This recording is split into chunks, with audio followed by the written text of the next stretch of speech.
आयोगाला बोलल्यानंतर देवेंद्र फडणवीसांना का लागतं? निवडणूक आयोगासोबत फडणवीसही वोट चोरीमध्ये पार्टनर आहेत का?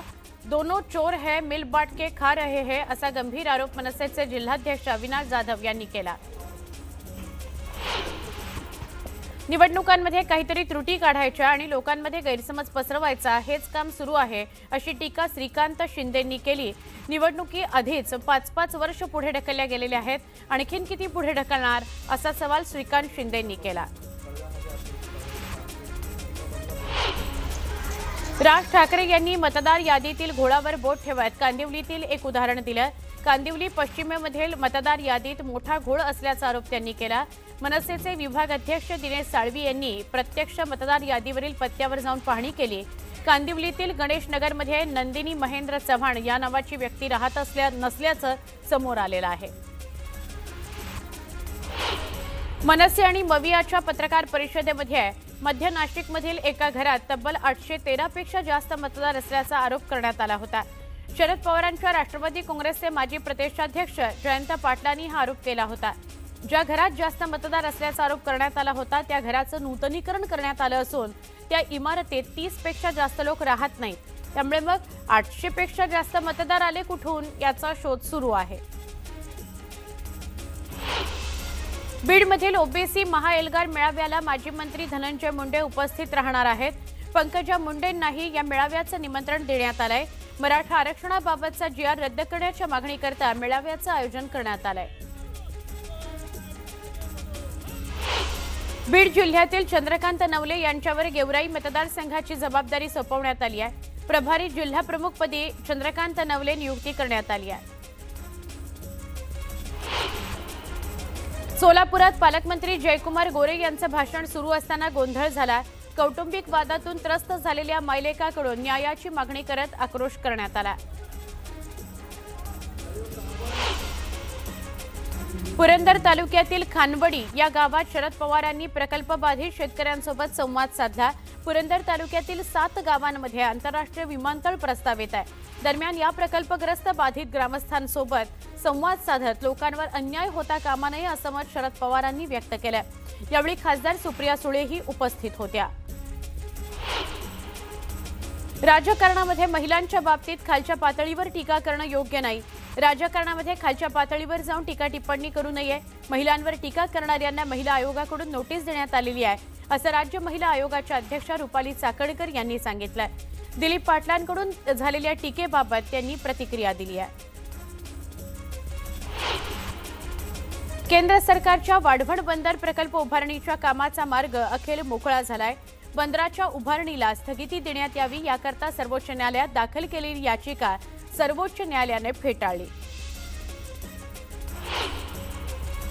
धनगर आणि बंजारा समाजाला आदिवासी प्रवर्गातून आरक्षण देऊ नये या मागणीकरता गडचिरोलीतील हजारो आदिवासी बांधव रस्त्यावर उतरले। इंदिरा गांधी चौकापासून ते जिल्हाधिकारी कार्यालयापर्यंत आदिवासी बांधवांनी आक्रोश मोर्चा काढला। उत्तर पुणे जिल्ह्यातील जुन्नर, आंबेगाव, शिरूर, खेड या तालुक्यामध्ये बिबट्याच्या हल्ल्यामुळे बिबट मानव संघर्ष दिवसेंदिवस वाढत चाललाय। याबाबत अजित पवारांच्या उपस्थितीत पुणे जिल्हाधिकारी कार्यालयामध्ये बैठक पार पडली। बिबट्याच्या हल्ल्यात मृत्यू झालेल्यांना आणि जखमींना 31 ऑक्टोबरपर्यंत मदत देणार असल्याचं यावेळी अजित पवारांनी स्पष्ट केलं। बेस्टकडे स्वतःच्या मालकीच्या बसेसची संख्या सगळ्यात कमी म्हणजेच फक्त 333 इतकी झाली आहे, ज्यामुळे कामगार संघटनांमध्ये चिंता आहे। संघटनेच्या म्हणण्यानुसार दर महिन्याला जवळपास 50 बस सेवेतून बाद केल्या जात आहेत। या वर्षाच्या शेवटी किंवा पुढील वर्षाच्या सुरुवातीला बेस्टकडे स्वतःची एकही बस उरणार नाही अशी शक्यता आहे। भुयारी मेट्रो 3 मार्गिकेच्या BKC वरळी आणि CSMT मेट्रो स्थानकावर फीडर बस सेवा म्हणून मुंबई मेट्रो रेल कॉर्पोरेशनने खासगी कंपनीशी केलेला करार वादात सापडलाय। आधीच प्रवासी संख्या घटत असल्याने आर्थिकदृष्ट्या तोट्यात असलेल्या बेस्टच्या अडचणीत आणखी भर पडणार असल्याचं तज्ज्ञांचं म्हणणं आहे। सिटी फ्लो कंपनीकडून कमीत कमी प्रवासी भाडं 29 रुपये आकारलं जाणार आहे, ते बेस्ट बसच्या किमान भाड्याच्या तुलनेमध्ये तब्बल 2.5 पट अधिक आहे। दिवाळी तोंडावर आलेली असताना त्यानिमित्ताने पालिकेने महत्त्वाची माहिती दिली। मुंबईत घर घेण्याचं अनेकांचं स्वप्न असतं, पण घरांच्या वाढत्या किमती बघता ते शक्य होत नाहीये। पण अशाच नागरिकांकरता पालिकेने आनंदाची बातमी दिली आहे. बृहन्मुंबई महानगरपालिकेकडून अत्यल्प आणि अल्प उत्पन्न गटातील नागरिकांकरता घरांच्या विक्रीची प्रक्रिया सुरू होणार आहे. मेट्रो मार्ग 3 प्रवाशांकरता एक आनंदाची बातमी आहे. MMRC आणि सिटी फ्लोकडून फीडर बस सेवा सुरू करण्यात आली आहे. यामुळे आता BKC वरळी आणि CSMT इथून प्रवाशांना सोयीस्कर जोडणी मिळणार आहे.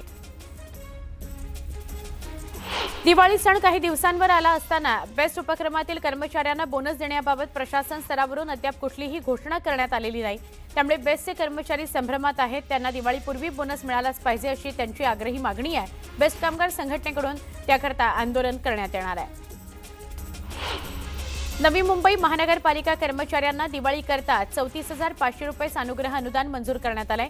मानधनावरील कर्मचाऱ्यांना 28,500 रुपये, आशा वर्कर्सना 18,500 रुपये असं अनुदान मंजूर करण्यात आलंय. नवी मुंबई महापालिकेच्या परिवहन सेवेनं महिलांकरता तिकिटामध्ये 50% सवलत दिल्यानंतर महिला प्रवाशांची संख्या दुपटीने वाढली आहे. वर्षभरापूर्वी NMMT बसमधून प्रवास करणाऱ्या महिलांची संख्या दररोज 39,000 इतकी होती. आता ती थेट 91,000 इतकी झालेली आहे. मीरा भाईंदर महापालिकेच्या आगामी सार्वत्रिक निवडणुकीसाठीची अंतिम प्रभाग रचना जाहीर करण्यात आली. 2017 मधील जुनीच प्रभाग रचना जैसे ते ठेवत निवडणूक आयोगाने अधिसूचना प्रसिद्ध केली. 6 नोव्हेंबरला प्रारूप मतदार यादी प्रसिद्ध होणार आहे. छोट्या सरकारी बँकांना मोठ्या बँकांमध्ये विलीन करण्याची महत्त्वाकांक्षी योजना केंद्र सरकारने आखली आहे. येत्या 2 वर्षांमध्ये विलीनीकरणाची प्रक्रिया पूर्ण करण्याचं लक्ष ठेवण्यात आलंय. त्यानुसार Indian overseas bank, central bank of India आणि बँक ऑफ महाराष्ट्र या 4 बँकांचं Punjab national bank, bank of Baroda आणि स्टेट बँकेत विलीनीकरण करण्याचा प्रस्ताव आहे. एक महत्त्वाची बातमी टीव्ही स्क्रीनवर तुम्ही बघताय. राज्यात अतिवृष्टीच्या पार्श्वभूमीवर दिवाळी आधी शेतकऱ्यांना मदत द्यायला सरकारनं सुरुवात केलेली आहे. राज्य सरकारकडून काही जिल्ह्यांमध्ये 480 कोटी रुपये वाटायला सुरुवात झालेली आहे. तशी मंजुरी दिली गेली आहे. अमरावती विभागातील अकोला, बुलडाणा, वाशिम आणि संभाजीनगर विभागातील जालना, हिंगोली या जिल्ह्यात अतिवृष्टी आणि पूर यामुळे शेती पिकाचं प्रचंड नुकसान झालं. त्या शेतकऱ्यांना मदतीची मंजुरी दिली गेली आहे. ऑगस्ट आणि सप्टेंबर मधल्या अतिवृष्टीच्या पार्श्वभूमीवर शेतकऱ्यांना मदत दिली जाते आहे. येत्या काळात आणखी काही जिल्ह्यांमधील मदती संदर्भात शासन निर्णय जाहीर होईल अशी माहिती मिळते. परत एकदा वेगवान घडामोडी. राज्यातून मान्सून माघारी परतत असतानाच रायगड, रत्नागिरी, पुणे, सातारा, नाशिक, अहिल्यानगर, बीड, धाराशिव, लातूर, जालना, छत्रपती संभाजीनगर, धुळे आणि जळगाव या सगळ्या जिल्ह्यांना भारतीय हवामान विभागानं येलो अलर्ट दिलेला आहे. तर मुंबईमध्ये गुरुवार, शुक्रवार आणि शनिवारी थोडासा पाऊस पडू शकतो. वाशिममध्ये अतिवृष्टीनं सोयाबीनचं मोठं नुकसान केलं. त्यातही सोयाबीनला आता हमीभावापेक्षा सुद्धा कमी दर मिळतोय. केंद्र सरकारनं जाहीर केलेल्या 5,328 रुपये प्रति क्विंटल एवढ्या हमीभावापेक्षा केवळ 3,500 रुपये, 4,000 रुपये प्रति क्विंटल इतकाच दर मिळत असल्यानं शेतकऱ्यांवर आर्थिक संकट ओढावलं आहे. अतिवृष्टीच्या कालावधीमध्ये धाराशिव जिल्ह्यातील अनेक शेतकऱ्यांच्या विहिरीत गाळ गेल्यानं विहिरी बुजून गेल्या. या विहिरीतील गाळ काढण्याकरता राज्य सरकारनं विशेष पॅकेज अंतर्गत 30,000ची मदत दिली. मात्र ही मदत तुटपुंजी असल्यानं सरकारनं किमान 1 लाखांची मदत द्यावी अशी मागणी शेतकऱ्याकडून करण्यात येते. राज्य माध्यमिक आणि उच्च माध्यमिक शिक्षण मंडळानं इयत्ता 10वी आणि 12वी परीक्षांकरता 17 नंबरचा फॉर्म भरण्याची अंतिम मुदत 16 ते 31 ऑक्टोबरपर्यंत वाढवली आहे. अनेक विद्यार्थ्यांना नोंदणी करता न आल्यानं मंडळानं हा निर्णय घेतलाय. त्यामुळे त्या सगळ्यांना दिलासा मिळाला आहे. धाराशिव जिल्ह्यामध्ये कळमनंतर आता परंडा शहरातून बोगस मतदारांची तक्रार समोर आली आहे. परंडा शहरात राहणाऱ्या व्यक्तींची नावं पिंपरी चिंचवड इथल्या मतदारसंघात असल्याची तक्रार करण्यात आली आहे. तर एकाच महिलेचे फोटो आणि नाव दोन नावं एकाच फोटोवर अशा गंभीर तक्रारी सुद्धा समोर आल्या आहेत. नागपूर महानगरपालिका निवडणुकीच्या तयारीला वेग आलाय. 6 नोव्हेंबरला प्रारूप मतदार यादी प्रकाशित केली जाणार आहे. या प्रारूप मतदार यादीवर हरकती सूचना 14 नोव्हेंबरपर्यंत घेता येणार आहेत. 28 नोव्हेंबरला अंतिम मतदार यादी प्रसिद्ध होणार आहे. मुख्यमंत्री माझी लाडकी बहीण योजनेअंतर्गत प्रत्येक लाभार्थी महिलेला ई-केवायसी करणं बंधनकारक करण्यात आलंय। ई-केवायसी करता लाडक्या बहिणींसमोर अडचणी आलेल्या आहेत। संकेतस्थळावर वारंवार एरर येतोय, ओटीपी येत नाही, त्यामुळे लाडक्या बहिणींच्या अडचणी वाढल्या आहेत। महाराष्ट्र राज्य रस्ते विकास महामंडळानं गेल्या वर्षी काढलेल्या आणखी 3 महामार्ग प्रकल्पांच्या कामाच्या निविदा रद्द केलेल्या आहेत। यामध्ये नागपूर ते चंद्रपूर, नागपूर ते गोंदिया, भंडारा ते गडचिरोली या 3 महामार्गांचा समावेश आहे। या प्रकल्पांचं भूसंपादन अद्याप झालं नसल्यानं निविदा रद्द करून त्या नव्यानं मागवण्यात येणार आहेत। दिवाळीच्या काळात मुंबईत मोठ्या प्रमाणात ध्वनी आणि वायू प्रदूषण होण्याची शक्यता असताना मुंबई महापालिका हवेच्या गुणवत्ता निर्देशांकात वाढ होऊ नये याकरता पुरेशा उपाययोजना करत नसल्याचं दिसून येत आहे। खराब हवेच्या गुणवत्तेच्या बाबतीत मुंबई जगातील शहरांमध्ये 6व्या क्रमांकावर आहे। बनावट नोटा प्रकरणात आणखी एकाला अटक करण्यात आली आहे। कोल्हापूरमधून आणखी 6.5 लाखांच्या बनावट नोटा जप्त करण्यात आलेल्या आहेत। 500 रुपयांच्या 1300 बनावट नोटा, त्याचबरोबर अर्धवट बनवलेल्या नोटा, कागदांचा बंडल आणि प्रिंटिंगचं वेस्टेज हे साहित्य जप्त करण्यात आलंय। खालापूरच्या खरसुंडी इथे कंपनीला भीषण आग लागली। या आगीत कंपनीचं मोठं नुकसान झालंय। अग्निशमन दलाकडून आगीवर नियंत्रण मिळवण्यात आलंय। सोन्याचे दर झपाट्यानं वाढतायत, अजून ते उंचावतील अशीच अपेक्षा गुंतवणूकदारांनी व्यक्त केली आणि त्यामुळे गुंतवणूकदार सोन्याकडे धाव घेताना दिसतायत। दागिन्यांसोबतच आता मोठ्या प्रमाणावर पैसा गोल्ड ETF मध्ये वळतोय। सप्टेंबर महिन्यामध्ये या डिजिटल सोन्यात विक्रमी गुंतवणूक झाली। गुंतवणूकदारांचा कल स्पष्टपणे बदलताना दिसतोय। इंस्टाग्रामवरील किशोरवयीन वापरकर्त्यांना आपोआप PG-13 स्तरावरील कंटेंट पुरतं मर्यादित केलं जाणार आहे। पालकांची परवानगी घेतल्याशिवाय ही सेटिंग बदलता येणार नाहीये, अशी घोषणा मेटानं केली आहे।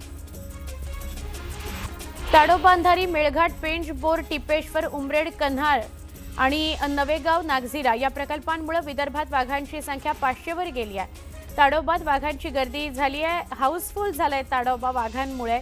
त्यामुळे ताडोबा व्याघ्र प्रकल्पातील 2 वाघिणी लवकरच पश्चिम महाराष्ट्रातील सह्याद्री व्याघ्र प्रकल्पामध्ये आपला नवीन घरोबा तयार करू शकतात। वाघांचा हेलिकॉप्टर प्रवास कसा राहणार हे लवकरच बघायला मिळणार आहे। औषधं, वैद्यकीय उपकरणं आणि सौंदर्य प्रसाधनांच्या गुणवत्तेवर अधिक कठोर नियंत्रण ठेवण्याकरता केंद्र सरकार लवकरच नवीन कायदा आणणार आहे। या कायद्यानुसार बाजारपेठेतील देखरेख आणि गुणवत्ता चाचणी प्रणाली अधिक बळकट केली जाणार आहे।